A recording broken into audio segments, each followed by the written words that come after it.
Olá, meus queridos irmãos e amigos, sejam todos bem-vindos mais uma vez aqui no nosso canal, para juntos agora prepararmos o nosso estudo bíblico de congregação da semana 24 a 30 de março. Estaremos considerando o capítulo 24, os parágrafos do 7 ao 12. Então vamos para o nosso vídeo.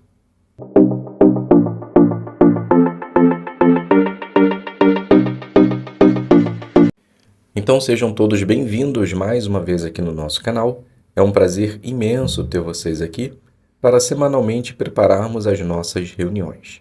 Como dito inicialmente, estaremos agora preparando o nosso estudo bíblico de congregação e vamos iniciar novamente no capítulo 24, diante do seguinte tema: tenha coragem.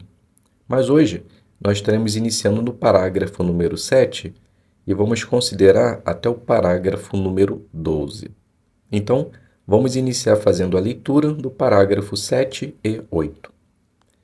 Ao saber da trama contra Paulo, Cláudio Lísias, que comandava 1.000 homens, imediatamente ordenou que uma guarda militar de 470 soldados, lanceiros e cavaleiros, fosse formada para deixar Jerusalém naquela noite e levar Paulo em segurança a Cesareia.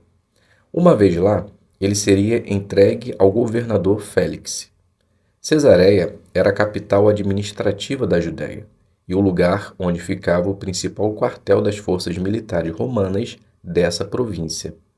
Um número considerável de judeus morava nessa cidade, mas a maior parte da população era gentia. A ordem pública ali se contrastava com a de Jerusalém, onde muitos demonstravam um forte preconceito religioso e se envolviam em turbas. Cumprindo a lei romana, Lísias enviou uma carta a Félix explicando o caso. Lísias mencionou que, ao saber que Paulo era cidadão romano, ele o resgatou para que este não fosse morto pelos judeus. Lísias disse que não encontrou em Paulo nenhuma falta que merecesse morte ou prisão, mas, por causa de uma trama contra Paulo, ele o estava entregando a Félix para que o governador pudesse ouvir os acusadores e decidir o caso. Então a pergunta: que providências Cláudio Lísias tomou para garantir a segurança de Paulo?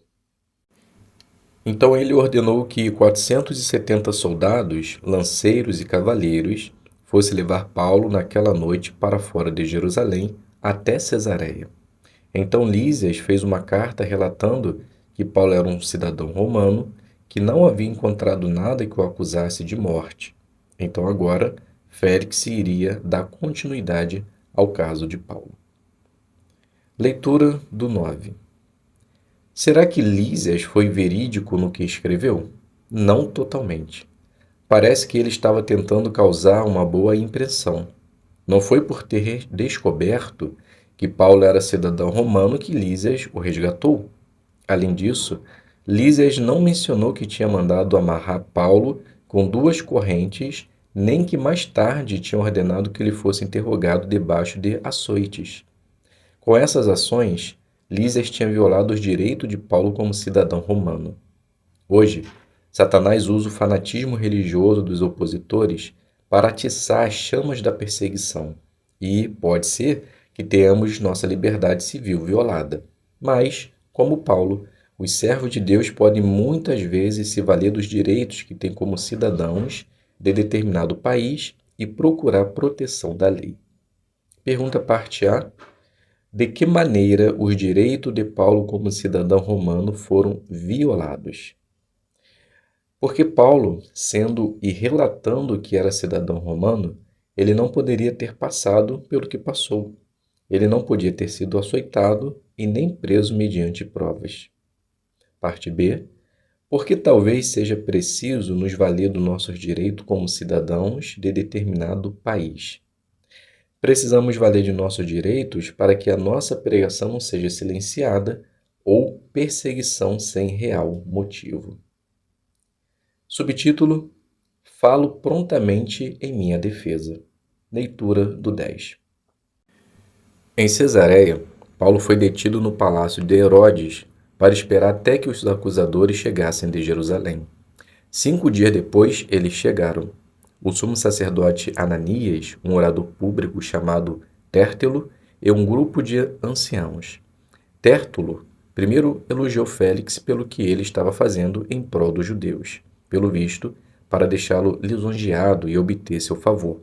Então, indo para o ponto em questão, Tértulo se referiu a Paulo da seguinte maneira: este homem é uma praga e atiça sedições entre todos os judeus, por toda a terra habitada.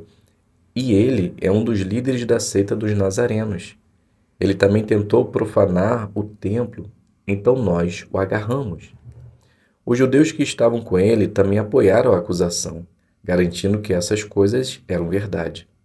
Atiçar a sedição, liderar uma seita perigosa e profanar o templo, essas eram acusações sérias e poderiam resultar em pena de morte. Pergunta: que acusações sérias foram levantadas contra Paulo? Então, Paulo ele foi acusado de atiçar a sedição, liderar uma seita perigosa e profanar o templo. Leitura do 11 e 12. Paulo então teve permissão para falar. Falo prontamente em minha defesa, começou ele. Paulo foi taxativo ao negar todas as acusações. O apóstolo não tinha profanado o templo nem tinha tentado atiçar a sedição. Ele destacou que, na verdade, havia ficado fora de Jerusalém por vários anos e que tinha chegado com uma contribuição. Para os cristãos cuja pobreza talvez fosse resultado da fome e da perseguição, Paulo insistiu que estava cerimonialmente puro antes de entrar no templo e que se esforçava para ter a consciência limpa diante de Deus e dos homens. Paulo admitiu, porém, ter prestado serviço sagrado ao Deus de seus antepassados, segundo o caminho que eles chamavam de seita. Mas ele insistiu que acreditava em tudo que está declarado na lei e que está escrito nos profetas, e que, assim como seus acusadores, ele tinha a esperança de uma ressurreição tanto de justos como de injustos. Paulo então desafiou seus acusadores. Que estes homens aqui digam que crime acharam em mim quando eu estava perante o sinédrio, a não ser que se trate desta única frase que clamei quando estava no meio deles. É por causa da ressurreição dos mortos que hoje estou sendo julgado diante dos senhores? Pergunta: como Paulo refutou as acusações contra ele? Então Paulo, quando teve a oportunidade para falar, ele foi direto em sua defesa. Ele negou todas as acusações, destacou que havia ficado fora de Jerusalém por alguns anos e que só tinha voltado para trazer contribuições financeiras para seus irmãos. Disse que estava livre cerimonialmente e que estava limpo diante dos homens e de Deus. Então, meus queridos irmãos e amigos, aqui a gente finaliza a nossa consideração e espero de coração que possa ter contribuído para a sua preparação. Muito obrigado a todos pela presença, fiquem todos na paz de Deus e até um próximo vídeo, se Deus quiser.